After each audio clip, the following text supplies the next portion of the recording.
Namaste everyone. I'm Hasti Masti Hansi. Welcome to Hansi from Home. Today's talk is going to continue with the theme of books from season one. So, the book that I'm going to talk about today, I think my where I'm remembering I was recommended from it goes something like this. I was talking to somebody a lot younger than myself, somebody from the next generation. I went to a friend's house and her daughter was there, and I thought I'd chat to her. And I said, do you believe in God and reincarnation? What's your thoughts on what your purpose is in life? What's your aspirations? What do you think you're going to do in this life? Um, and she said, I don't know really, Auntie, what do you think? So, we started talking about, how people are different and why we are the way we are. So I said, well, I believe in Darwin's theory of natural selection. I believe that people started off as a small molecule and, thousands and millions of years later, um, we evolved based on our surroundings, what we ate, our beliefs, our um, values, and particularly our environment. So I said to her, I think that that's why, we all look different, our features are different, so our skin color shades are different, our diets are different. And I said, that's why we are all humans, although we're all, humans, Homo sapiens, that's why there's differences. And I said, yes, and also obviously the world that we live in now, based on politics, beliefs, values, religions. People are all thinking the way ahead is also different. So she said, "Oh, that's what this book says." And I said, "What book?" And she said, "Oh, I'm reading this book." So this is the book I'm going to talk about. It's called *Sapiens*, and this book is basically a brief history of mankind, and the author is Yuval Noah Harari. I would really, really recommend this book because the reason I'm loving it so much is in the modern day, at the moment, people think that our differences are mainly because of religion, and our divisions are a lot to do with religion. Um, as well as other things. But in this book, and I'm going to read it from the book itself, it doesn't start at that point of religion. It's that doesn't even come into the book until about three quarters of the way, or late, even after.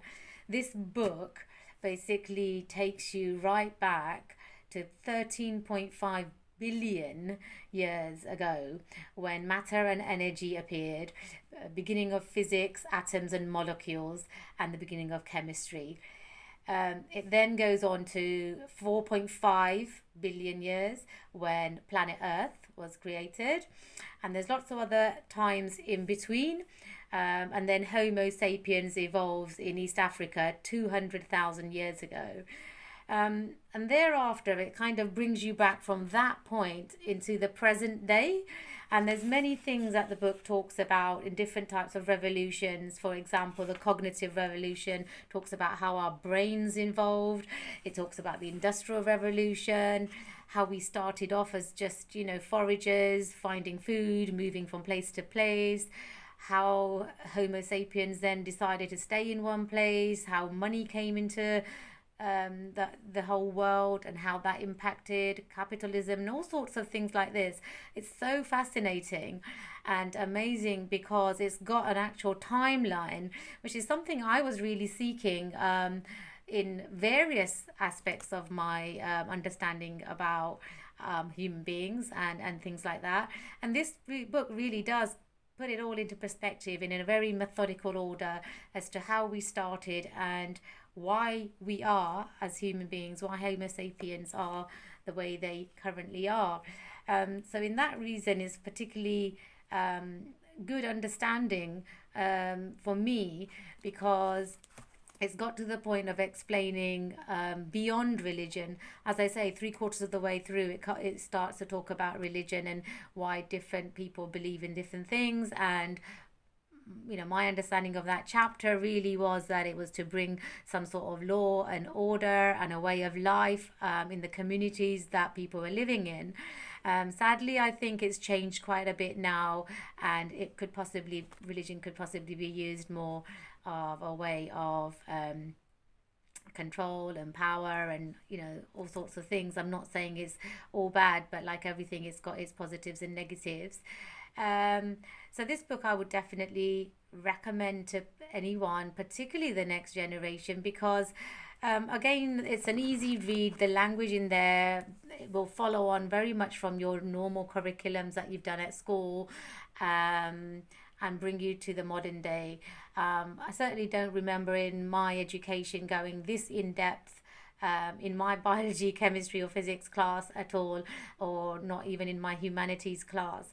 So it was fantastic reading this at this age, and I wish, as a lot of us do, that we knew and understood this earlier in our lives so that we go further quicker. But that's always going to be the case. So remember, there is also audiobooks as well. I did also actually read and then listen to the audio second time round, just to reinforce my learning, and just to remind myself of what I read. The exciting thing with this particular author actually is that he's got a trilogy, so he's got a second and third book that he's written afterwards. And the second one is called Homo Deus, and that is a continuation from not going backwards but going forward. So it's the brief history of tomorrow. So I'm actually really excited about going getting that book and seeing his view on how he thinks actually the world and human beings are going to be in the future. And I don't know how far in the future is gone in the book, but I can't wait to find out. So that was the book I wanted to talk about today.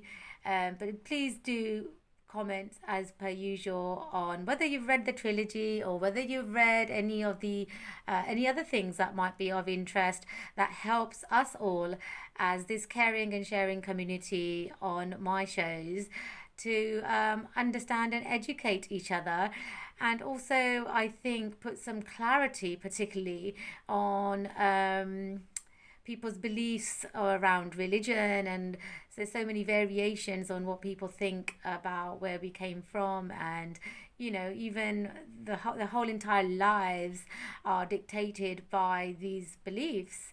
And for some it works out okay, and they live a contented life, because belief don't have to be real as long as it's serving you. I don't think there's any harm in that. But for many, I think the big mass of people are following blind faith, or blind other things without asking any questions. And so my point is, don't go into anything with your eyes and ears closed. Don't just do things because that's the way it's always been done. um, don't be misled. Don't be a sheep and be followers. Just question everything.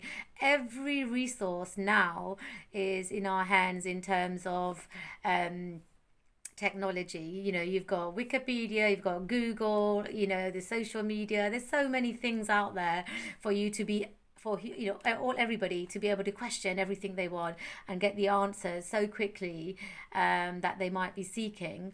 So I would just say to open up your minds more, question what you're doing and how you're living, and if it's right for you. That's fantastic. But do just check it out. Question things, question yourself, and help each other. Be kind to each other, and I hope whatever it is that you do leads you all and leads us all to be more humanitarian and kinder, and living more together, as opposed to some of our behaviors as humans seem to be more divisional, and that we're getting more and more separate because of more and more of our own individual beliefs, but also sadly I think because of comparison, competition, uh, power, status, and all of the wrong reasons really, jealousy and all of these negative traits that many other chapters that we'll do will cover on. Those traits seem to be more evident to me in a lot more people than it was for me before.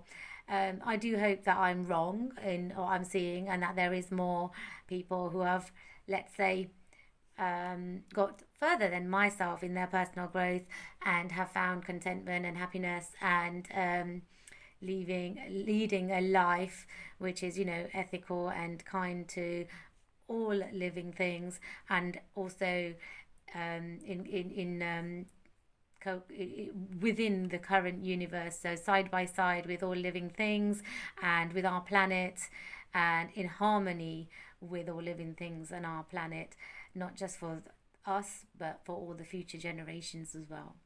With that, I think it's time to end today's talk, because we seem to be leading on to many other topics which I'm going to save for later. So until next time, from Hansi, it is Nacho Gao and Hastaro from the inside and out.